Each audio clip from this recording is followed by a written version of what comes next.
Welcome, LIPSEY'S Guns fans. I'm excited today. We've got a special guest here. Jason Closter, of course, who you know well. I'm Rob Aberzino. We have Julie Golob from Pro Shooter. Shoots for Smith & Wesson, Federal, Trigicon, visiting with us today. You've been here before, salty veteran. Happy to have you back. How you doing? Oh, I'm great. Thanks for having me. So we had an event last night. We'll talk more about in a minute. Yep. We did Sipping and Shooting that you were so gracious to come down for, and you've done it before with us. And you know, we train up some new shooters, new female shooters, and it's really cool. And we'll get into the details of that. But I kind of wanted to start for anyone who maybe hasn't seen you. I'm not going to run through accolades and awards because I wouldn't dare try to think I could remember all of that. But plus we don't have 8 hours. Exactly, it's an impressive list. You can Google it. But let's start with a little history on you. So I kind of wanted to talk. We've talked a little bit about this before. But kind of where you're from, how you got started, and let's get into that a little bit. So Yeah, sure. I am originally from upstate New York and a daddy's girl. So instead of doing all the things that most kids used to do, I spent all of my time hunting, fishing, and shooting with my dad. Nice. And so it was an incredible experience, bonding experience. And when I turned 14, I decided, you know what, I want to shoot. Yeah. I want to compete, because we had been to all of these ranges and matches and seen all these professional shooters like Jerry Michalik and Rob Latham, and I'm like, I want to do that. And so my dad said, okay. And so I shot my first match in June of 1991, and it started an interest in becoming a pro shooter. It's not many young girls want to do. There weren't very many young girls on the range. Right. And so I put in the work and the time and earned a slot to compete at the Nationals by my junior year in high school. And then when I went to the Nationals, I was handed a letter of acceptance to the Army Marksmanship Unit to shoot for the Army shooting team. Yeah, I was going to say you are, you're many things. One is an Army veteran, obviously pro shooter, wife and mom. You got a lot, your business card's full. So when did you join the Army then? So you started shooting, Yes. and then I guess when you were 18? Yeah, Oh, right okay. out of high school. Okay. Right out of high school, came down south, not too far from here, to Where are you at? Fort McClellan, Alabama, and Oh, then I okay. was stationed at Fort Benning, Georgia, where the AMU is, Army Marksmanship Unit. So Nice. did 8 years with them. Built a foundation of shooting that I rely on even today. Yeah. So many rounds downrange, and won my first nationals and world championships with the Army. Was named 1999 Army Athlete of the Year.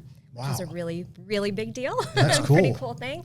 And then when I got out, I started to work in the firearms industry. Yeah. So it was pretty cool. It was a dream job. So now you work with Smith & Wesson, of course, and Yes. you've got, they're big sponsor of yours as Yes. Trigicon and Federal. We were just talking about this a minute ago, and you can get into this a little bit too. So, besides being a shooter, and we can talk more about that, but you do a lot of different things in the industry. It's not just, hey, show up. You got your trailer. Don't make eye contact with me. Just please leave me alone. But no, really, you're out there promoting the brands, promoting yourself, promoting the sport, promoting the industry.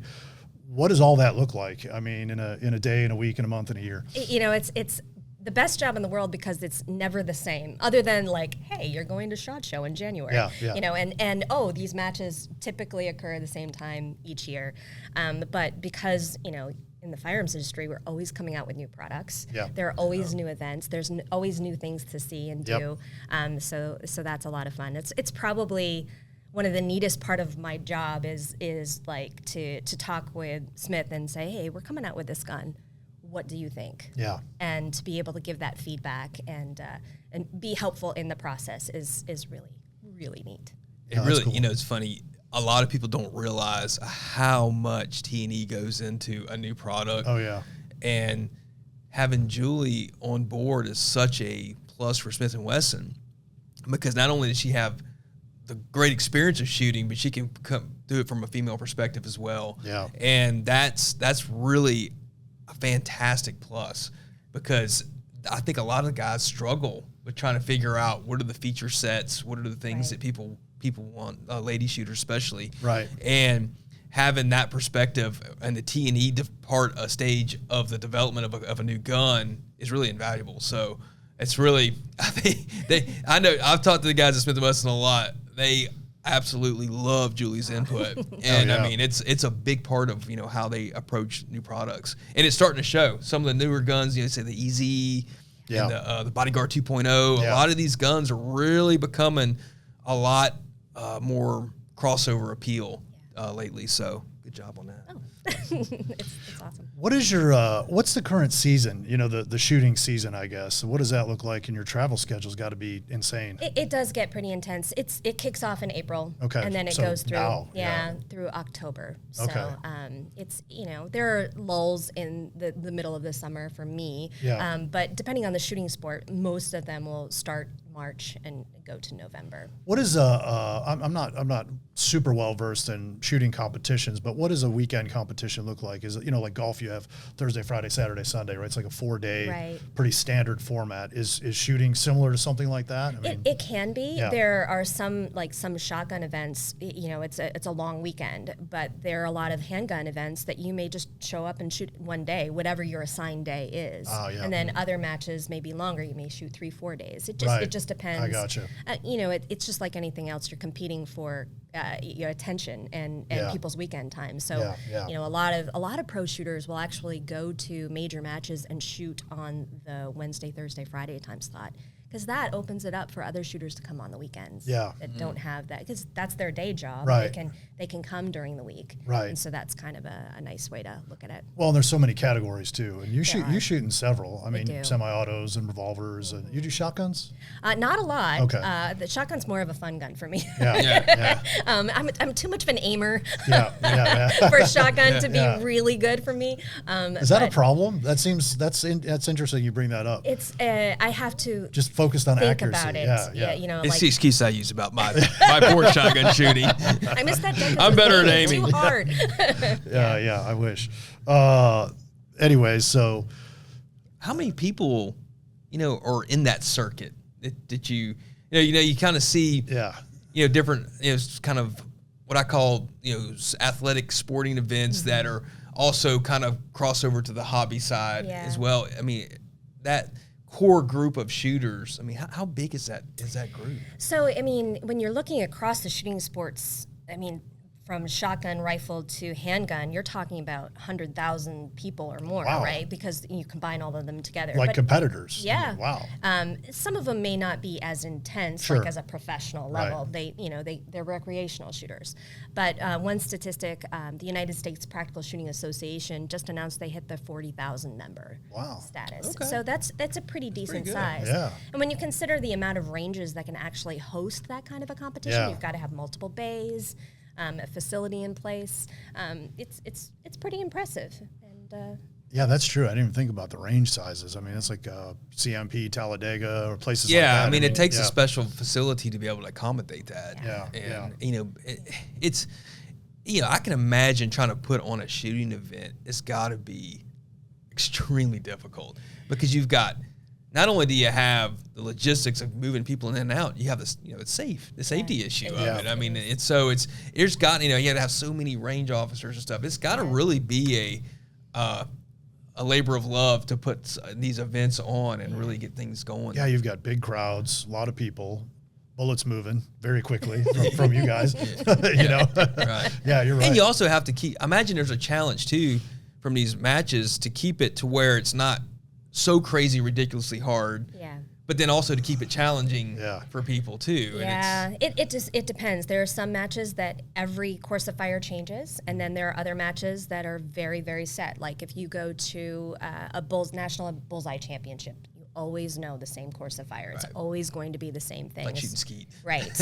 And so you have that format, and then you have the type of run and gun competitions out there where you just you get to walk through the stage a few times, and then it's go time. So it just depends. That's what I love about shooting sports, is there's really one for everyone. So whether you're really into precision, or you're really into busting clays, or you want a run and gun, there is something for everyone to enjoy. So what's your favorite? Do you like I was going to say, do you like the run and gun? Because that terrifies me. I'm going to be honest. So I see people do it. It should. I've seen you shoot. It terrifies me to think that you might actually do it. If I were strapped in a Marlin chair, I still can't hit a target. It doesn't matter.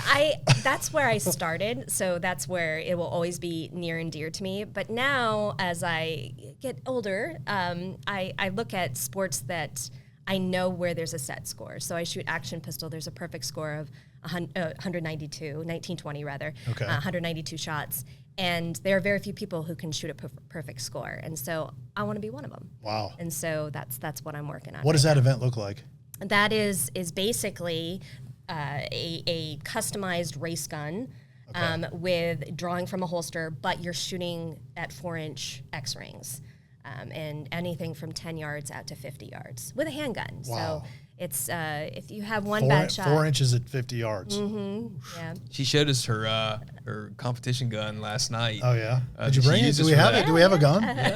Oh, we do. Okay. We'll have It's impressive. I'm sure. It's purpose built. Yeah, right. Yeah, you're It's not purpose-built. carrying out in an ankle rig. No. So again, kind of comparing to like other sports, like this would be like racing, car racing. There's specs and standards. Obviously, Yeah. you can't just throw whatever you want on your gun. I mean, you've got to have there's I guess a spec Parameters. sheet. Yeah. Yeah. Parameters. Yeah. Thank So you. there are specific divisions. There are stock divisions. Yeah. Like we have a production optic division. So you can grab, your M&P core, throw Yeah. a dot on it, and go out and compete. Right. And you're competing against people who have that same set of Right.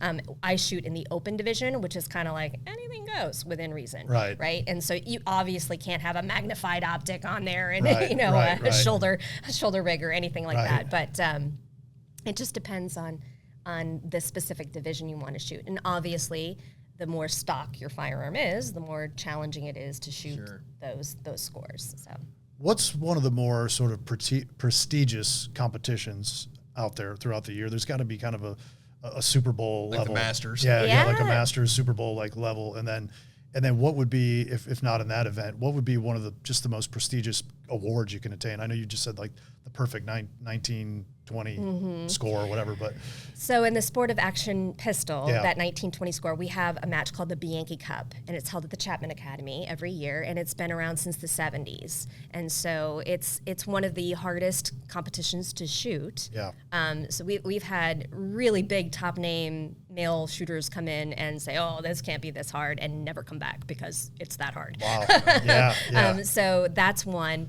And then I would also say I mentioned USPSA earlier. The international body, IPSC, they have their world shoot every 3 years. Okay. And that's if you're an IPSC world champion, I mean you've accomplished something that most people cannot do. So Right. That's like just the elite. it's pretty special. Yeah. It's like an Olympic event. There's an opening ceremonies. It's a week long. Does that move around? It does. Okay, It so does, yeah, that's cool. I That's think really it's cool. in this year is an IPSC World Shoot year, and it's in South Africa. Oh, like moves around the world. Oh yeah. Oh, yeah, wow, yeah, cool. Yeah, yeah. Nice. In fact, it's only been in the U.S. A couple of maybe 2-3 times. That's like the World Cup in soccer. I mean, Yeah, every few years, exactly, and yeah. that's really cool. What about the gear then? Let's talk about that a little bit. So I don't know what you are shooting, what you brought, or I'll let Jason take over here. Well, I mean, obviously you must have a plethora of guns to Well, shoot yeah. a couple. all the Yeah. kind of different. I mean, when you're at doing it at her level, Yeah. you're pretty specific about. And I guess that's one of the questions I have for you is like, how do you work that out? I mean, what's your process to say, okay, I'm going to go shoot USPA or whatever, and I'm like, how, do you start with kind of an idea and then you start tweaking, or walk me through that process of getting that gun set up specifically for you. Sure. So I'll look at the year and say, all right, what do I want to accomplish? What matches do I want to shoot? So for me, like this is an action pistol year. So I have a very highly customized open race gun that's purpose built for, I say race, there's no racing in it, but What's a race gun? Tell me what a race gun. it's basically a form of a hammer fired, basically a 1911 Okay. with a compensator. Okay. And so it's designed to basically be very flat shooting Right. and extremely accurate. Okay. So that my competition guns for action pistol will shoot sub 2 inches at 50 yards. So With her pulling the trigger. And so that's one sport. If I decide I want to shoot Steel Challenge one year in production optics division or carry optics division, then I'll grab an M&P, make sure I have all my magazines set. I'll put an SRO on there. That one's a lot easier because it's simple. Set up a holster and make sure I have a few extra mags, and that's a really easy shooting sport to get into. For me, this time of year, I really try to focus on my competition season and try not to get too distracted.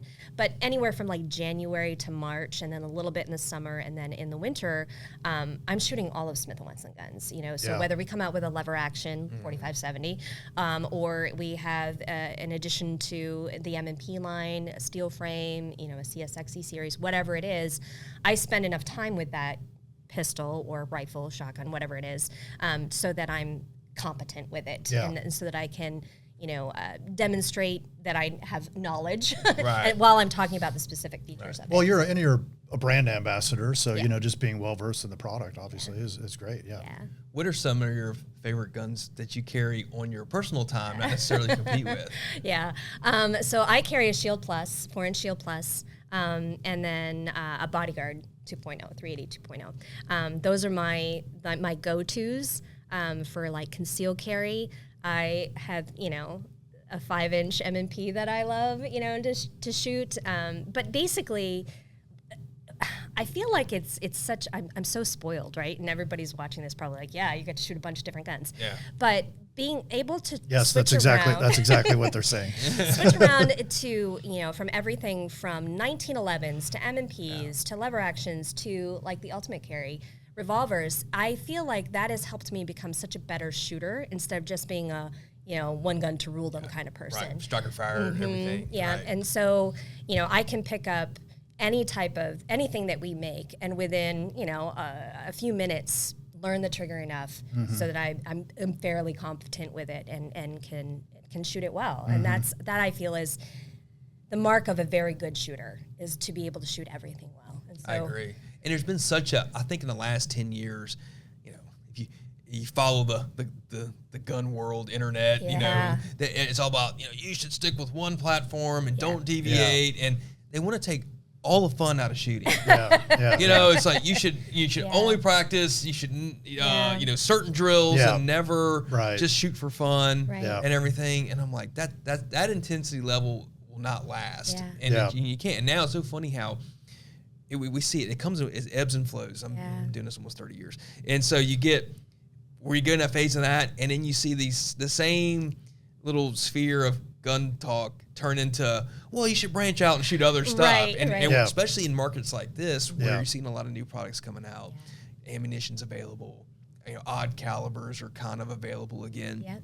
And so now you're seeing people wanting to experiment. That's why we're seeing such a resurgence in revolver sales. Absolutely. Is because I think people are just tired of shooting striker-fired guns all the time. Absolutely. And so, hey, let me go try something else. And we'll kind of dig into it in a minute about the event we had last night. But one of the things that I told a lot of the ladies that came through is that if you can shoot this little 2-inch J-frame with a boot grip and, small, short sight radius and, heavier trigger pull, if you can shoot it well, you can shoot anything. Yes. Yeah. And I mean, that's it's really, a lot of them kind of clicked with them. It's like, oh, wow, I actually shot this pretty good. Then they went over to the 2.0 Bodyguard, and it was like, well, this was easy. Yeah. And so it's kind of one of those things where I think people need to get out of that mindset of, I can only shoot 1911s because that's what I carry every day. Right. Go learn other stuff. I mean, you never know when you're going to have to pick up something else and go shoot it. It's one of the fun things you and I get to do is shoot just about everything that comes through here. Yeah. I mean, I'd be bored to death if it were just striker-fired pistols all day. I mean, exactly. I mean. Yeah, well, we have this whole group of people, basically from the 90s on, that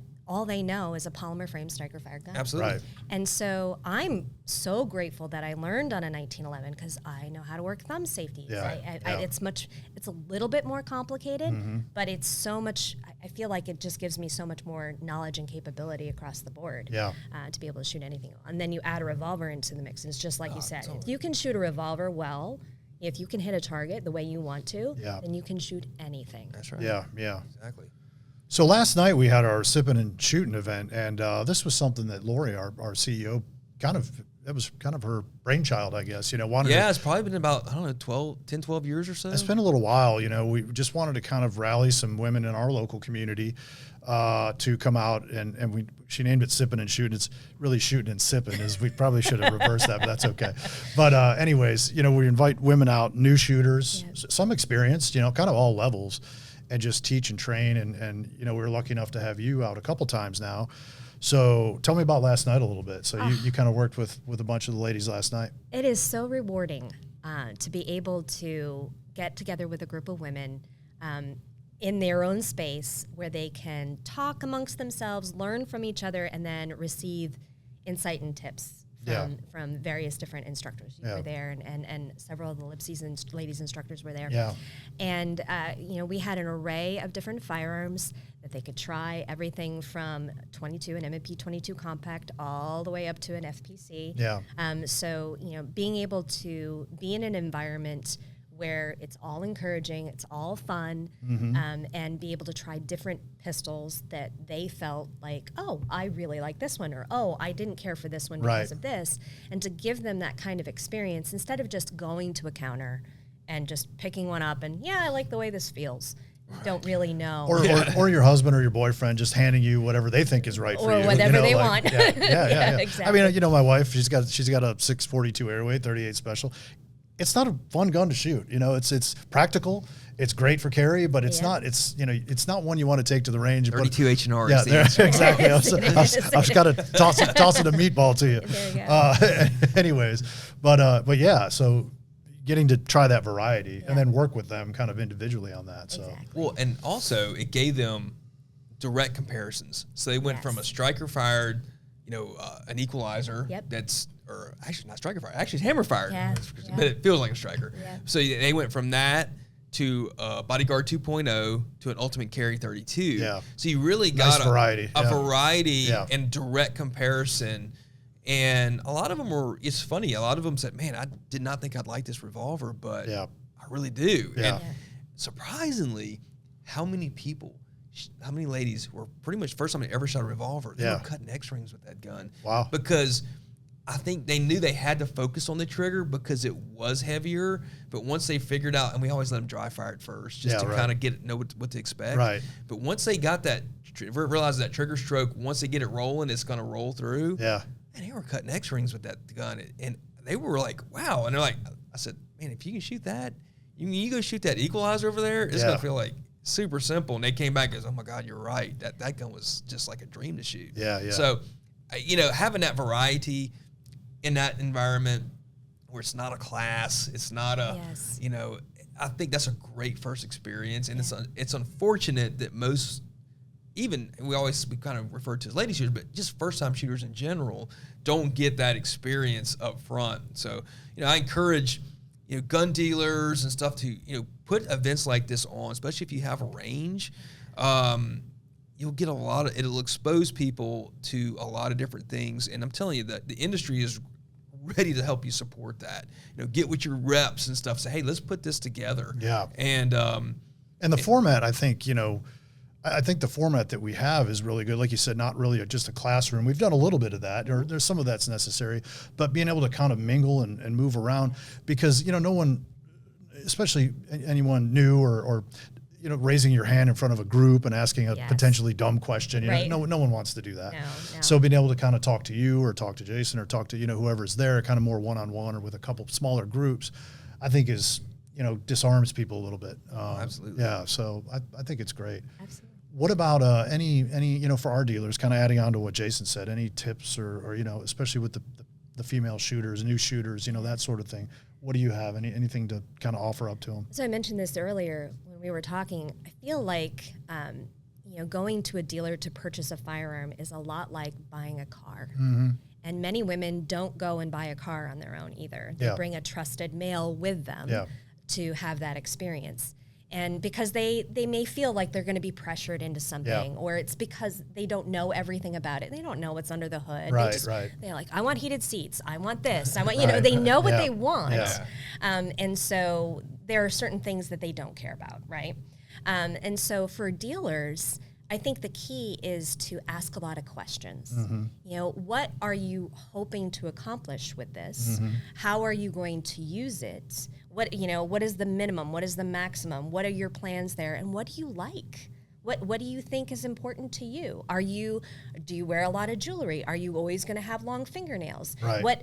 All of these little things come into play Yeah. so that you can give them an array of options Yeah. so that they can look at it and try it. And then an event like Sipping and Shooting to allow you to go and try everything. Yeah, yeah. Because you may think that you like it, but it's just like a car. You may sit and you're like, oh, this doesn't feel very comfortable. Yeah. You know, or Right. I can't set this up the way I want to. Mm-hmm. And it's a major purchase. So ask questions.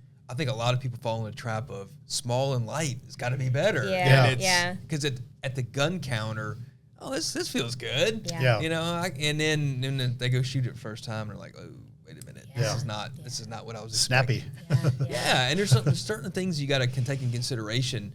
You know, a lot of people, well, you know, I don't like recoil, and so they maybe want to go to a rimfire revolver, Right. but then you have a super heavy trigger pull and they can't manipulate Right. it. Exactly. Yeah. So it's finding those little. That's why those 32 Ultimate carries have done so well, because you kind of get the best of both. You get the power of the Slides 38. on a new striker fire can be real difficult. That's why the Real EZ difficult. was such Exactly. a hit. Yep. And so just finding those little niches, and I think Smith & Wesson has done a really good job of addressing that.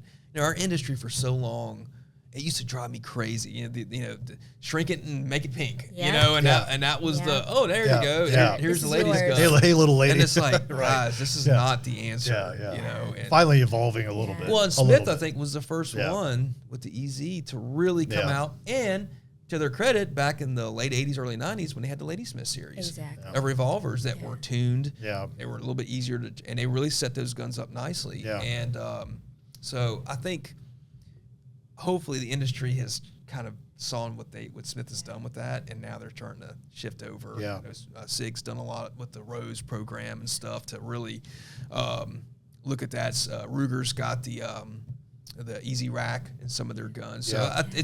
it's good to see that people are catching on, and the market has responded because they bought a lot of those guns. Yeah, yeah. So I hate the question, you know, like, what is the best gun for a woman? Right, Because it yeah. doesn't fit. Yeah. Right. And what I love about what we offer at Smith is we have revolvers that are Yep. simple and easy to use, and now in 32, which is fantastic. Yeah. And we Our have Ultimate carry is pretty much the best carry gun out there. Am I right? very good, very good. why it's Okay, the good. Ultimate carry Very, Rob. she was very good. I was looking for a true endorsement here. It is. It's okay. It's we can edit that fantastic. in. We can edit that in. I hereby say. And then we have, you know, the Shield EZ, we have the Equalizer, even the CSX E-Series is very easy to rack. So we pay attention to features, and instead of saying, oh no, this is the girl model, this is what you should have. No, these are the variety of things that we offer in a variety of calibers, Yeah. so that you can go figure out what you're going to shoot the best and Right. what you're going to want to shoot Right, as well. right. Yeah, because that's really the key. The key is not only to have them come to the terms of being armed, Yeah. but actually going and using the gun. Yeah, yeah. Because you can get them the greatest setup there is, but if they're not going to go take it out and Yeah. use it, Yeah. then it's really just Yeah. it's just a hammer at that Yeah, point. yeah. You know? And so hopefully, I think now that these guns are a little easier to shoot, they're more comfortable to shoot, they're easier to manipulate, that is encouraging people to go do it. Yeah. And because they can have success early. Yeah. Yes. And we saw that last night. Yeah. Yep. I couldn't believe how well they shot. They were great. It keeps you coming back. You know, It does. I don't shoot There- very there well, was as four- Jason often reminds me. But every once in a while, I get a hold of a gun that I shoot okay, and I'm like, yeah, and I buy it. Yeah, right. But there were So- 4 ladies last night that had never shot a revolver before. Yeah. And I was on the revolver station. And by the time they were done, and this is with maybe, 10 dry strokes and with a cylinder or 2-cylinder ammo, and they were cutting X-rings with Yeah. that gun. Yeah. And not because anything I was doing. Yeah. It's just because they were in an environment where it was easy for them to learn. Yeah. And it's not hard. Yeah. And so that was really neat That's to awesome. see. So it was a cool deal. I'm glad it was a success. And I guess one last question: what is your round count in a given month? Oh, it depends. This time of year is a That's little bit fun. more intense than others. I can tell you this. One year while I was in the military, in '98, I shot 100,000 rounds in a year. So over my career, I've definitely gone over 1 million rounds. That's our taxpayer money going to good use, though. I will say, okay, for once. Yeah. Elon, stay away from the ammo budget. Don't, Doge, she's good. It's fine. But it's been amazing. Gosh, that's a lot. That's a lot of shooting. It is a lot of shooting. That's but fun. I still got more in me. So. Yeah, but that's what it takes to get to that level. You got to put the time in. Oh, absolutely. 10,000 hours. I'm sure you're there. You probably I probably got to the 10,000 you probably mark. passed that. We're so happy to have you back down. Thanks for coming out last night, and always good to visit. Always good to see you. And people can find you on the gram at Julie Golob, right? Yeah. Golob. Yeah. Okay. And where else? Where else can we find you? You have a website? I do. It's just my name, juliegolob.com. You .com? can find all the information there. Okay, that's fantastic. Anything else? You got anything else? No, You I was good? like, get out and follow what she's doing, man. She's doing great work out there. She's a inspiration for not only lady shooters, but all shooters. Yeah. You've done a great job. And not only are you a great shooter, you're just a great person. Yeah. We're always glad to have you. She's a come lot out. of fun. Yeah. What you She's a see here hoot. is real. She's a hoot. Yeah. So, but anyways, check her out. Check out what Smith & Wesson's got coming out. They've got some really neat stuff in the works too, and I'm excited about what's coming. It's going to be a good year. Yep.